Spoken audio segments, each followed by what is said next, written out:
सुप्रभात बच्चों, 7वीं कक्षा में रक्त और हमारा शरीर नामक पाठ का दूसरा खंड आज हम शुरू करेंगे। आधा लगभग पिछले खंड में आपने पढ़ा था। आज पृष्ठ संख्या 37 का तीसरा अनुच्छेद यहाँ तक हो चुका था कि एनीमिया क्या है, ये रक्त जांच करने वाली दीदी ने बता दिया था अनिल को, और आगे क्या क्या कारण है इस एनीमिया का, इसका वर्णन इसमें है। तो क्या संतुलित आहार लेने मात्र से हम एनीमिया से बचे रह सकते हैं? अनिल ने सवाल किया। दीदी बोली हाँ, यह कहना काफ़ी हद तक सही होगा। यूँ तो एनीमिया बहुत से कारणों से हो सकता है, किंतु हमारे देश में इसका सबसे बड़ा कारण पौष्टिक आहार की कमी है। इसके अलावा इस रोग का एक और बड़ा कारण है पेट में कीड़ों का हो जाना। ये कीड़े प्रायः दूषित जल और खाद्य पदार्थों द्वारा हमारे शरीर में प्रवेश करते हैं। अतः इनसे बचने के लिए यह आवश्यक है कि हम पूरी सफाई से बनाए गए खाद्य पदार्थ ही ग्रहण करें।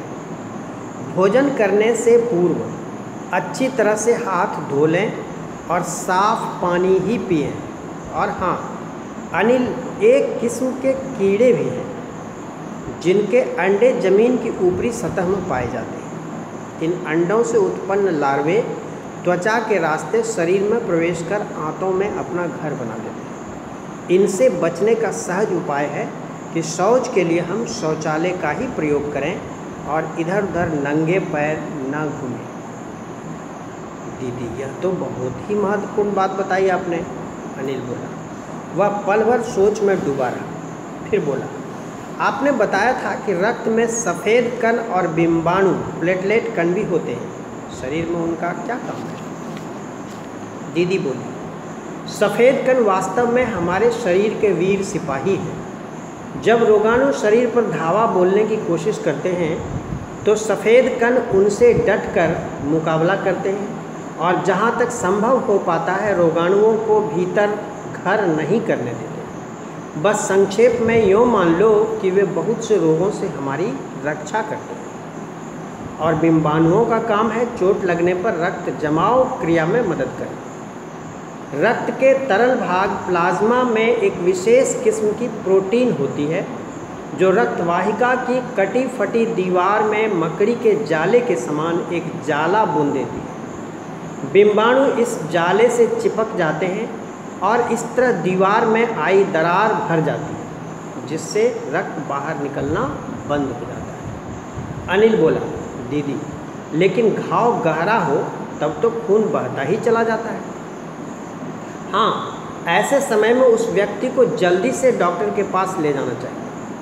ज़रूरत समझने पर ऐसी स्थिति से निपटने के लिए कुछ टाँके भी लगाने पड़ सकते हैं, किंतु डॉक्टर के पास पहुंचने तक के समय में चोट के स्थान पर कसकर एक साफ कपड़ा बांध देना चाहिए। दबाव पड़ने से रक्त का बहना कम हो जाता है, जो उस व्यक्ति के लिए काफ़ी लाभप्रद सिद्ध हो सकता है। किंतु अगर बहुत अधिक रक्त बह जाए तो उसे रक्त चढ़ाने की ज़रूरत भी पड़ सकती है, दीदी ने समझाते हुए कहा। अनिल ने कहा, क्या ऐसे समय में किसी भी व्यक्ति का खून काम आ सकता है? दीदी बोली, अनिल, हर किसी का रक्त एक सा नहीं होता। कुछ विशेष गुणों के आधार पर रक्त को 4 मुख्य वर्गों में बांट दिया गया है। ज़रूरतमंद व्यक्ति के रक्त समूह की जांच करने के बाद उसे उसी रक्त समूह का रक्त चढ़ाया जाता है। लेकिन ज़रूरत के समय यदि उस रक्त समूह का कोई व्यक्ति मिले ही नहीं तब? अनिल ने पूछा। ऐसी आपात स्थिति के लिए ही ब्लड बैंक बनाए गए हैं। प्रायः हर बड़े अस्पताल में इस तरह के बैंक होते हैं जहां सभी प्रकार के रक्त समूहों का रक्त तैयार रखा जाता है। किंतु इन ब्लड बैंकों में रक्त का भंडार सुरक्षित रहे, इसके लिए यह आवश्यक है कि हम समय समय पर रक्तदान करते रहें, दीदी ने कहा। क्या मैं भी रक्तदान कर सकता हूँ? अनिल ने पूछा। नहीं, अभी तुम छोटे हो। 18 वर्ष से अधिक उम्र के स्वस्थ व्यक्ति ही रक्तदान कर सकते हैं। एक समय में उनसे लगभग 300 मिलीलीटर रक्त ही लिया जाता है। प्रायः यह समझा जाता है कि रक्तदान करने से कमजोरी हो जाएगी, किंतु यह विचार बिल्कुल निराधार है। हमारा शरीर इतना रक्त तो कुछ ही दिनों में बना लेता है। वैसे भी शरीर में लगभग 5 लीटर खून होता है। इसमें से यदि कुछ रक्त किसी ज़रूरतमंद व्यक्ति के लिए जीवन दान बन जाए तो इससे बड़ी बात क्या होगी? दीदी समझाते हुए बोली। फिर तो बड़ा होने पर मैं नियमित रूप से रक्तदान किया करूँगा, अनिल ने कहा। शाबाश अनिल, डॉक्टर दीदी ने अनिल की पीठ ठोकते हुए कहा। तो इस तरह से आपने देखा, इस पाठ में एक बालिका है, वो कमज़ोर है, थकावट महसूस करती है, और इसके लिए उसका भाई अनिल, वो बच्ची है दिव्या और उसका भाई है अनिल, डॉक्टर के पास उसको ले जाता है। डॉक्टर खून की जांच करने की सलाह देते हैं और खून की जांच के दौरान ये सारी बातें अनिल को पता चलती हैं। किसके द्वारा बताया जाता है ये सब? ये सारी बातें बताई जाती हैं जो खून जांच करने वाली जो दीदी है, जिसे टेक्नीशियन कहते हैं, जो खून जांच करने का काम करता है, वो बताती है सारी चीज़ें। मुख्य रूप से इसमें खून की कमी क्यों होती है, खून की कमी से आशय क्या है? खून में लाल रक्त कणों की कमी। और लाल रक्त कण और सफ़ेद रक्त कण में क्या अंतर है? सफ़ेद रक्त कण का क्या काम है? ये सारी चीज़ें इसमें आपको जानकारी मिली। आइए इसका प्रश्न देखते हैं। पहला प्रश्न है, रक्त के बहाव को रोकने के लिए क्या करना चाहिए? रक्त के बहाव को रोकने के लिए साफ कपड़े से उसको बांधना चाहिए, और साफ कपड़े से बांध करके उसको फिर जितने यदि संभव हो तो डॉक्टर के पास ले जाइए, और यदि ज़्यादा रक्त बह रहा हो तो उसमें आवश्यकता अनुसार सिलाई की जाती है, उसकी स्टिचिंग की जाती है वो डॉक्टर के द्वारा, और फिर उससे रक्त का बहाव बंद हो जाता है। दूसरा प्रश्न है, खून को भानुमति का पिटारा क्यों कहा जाता है? भानुमति का पिटारा एक मुहावरा है जिसका अर्थ होता है कम स्थान में, कम जगह में अधिक से अधिक सामान का रखा जाना। छोटी सी जगह में बहुत सारा सामान रख दें तो लोग कह सकते हैं ये तो जगह है या भानुमति का पिटारा है। मतलब उसी तरह से खून को भानुमति का पिटारा कहा गया है। क्यों? क्योंकि एक बूंद खून में, एक बूंद रक्त में लाखों की संख्या में रक्तकण होते हैं। अब सोचिए, लाखों की संख्या में रक्तकण एक बूंद खून में हो तो क्या कहा जाएगा? इसको भानुमति का पिटारा ही कहा जाएगा। एक बूंद में लाखों की संख्या में रक्त कणिकाएँ,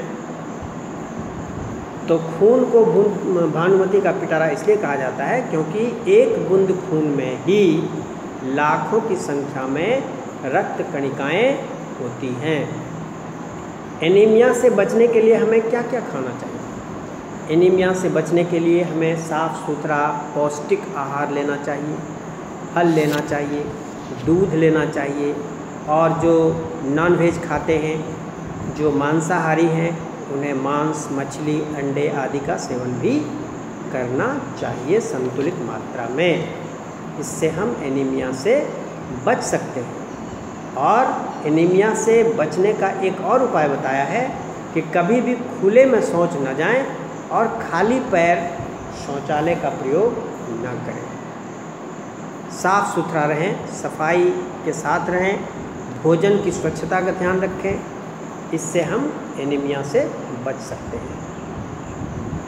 पेट में कीड़े क्यों हो जाते हैं? इनसे कैसे बचा जा सकता है?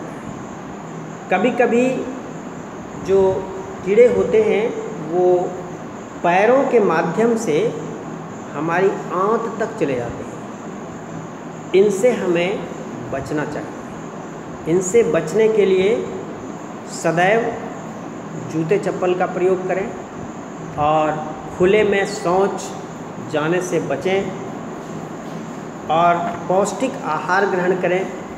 पर्याप्त मात्रा में दूध, फल, प्रोटीन युक्त आहार ग्रहण करें। इससे हम एनीमिया से बच सकते हैं और पेट में कीड़े भी होने से हमारी रक्षा होती है।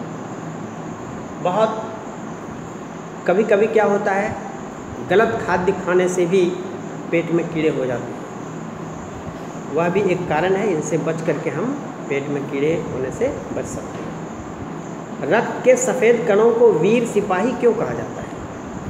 जब कोई रोगाणु हमारे शरीर पर हमला करता है तो हमारे रक्त में जो मौजूद श्वेत रक्तकण हैं, सफ़ेद रक्तकण हैं, वे उसके साथ लड़ाई करते हैं और उन रोगाणुओं को परास्त कर देते हैं। यदि सफ़ेद रक्तकण हमारे शरीर का कमज़ोर हो गया तो वो रोगाणु फैल जाते हैं और हमें बीमार कर देते हैं। इसीलिए इसको वीर सिपाही कहा गया है, क्योंकि वो हमारे शरीर की रोगों से रक्षा करते हैं।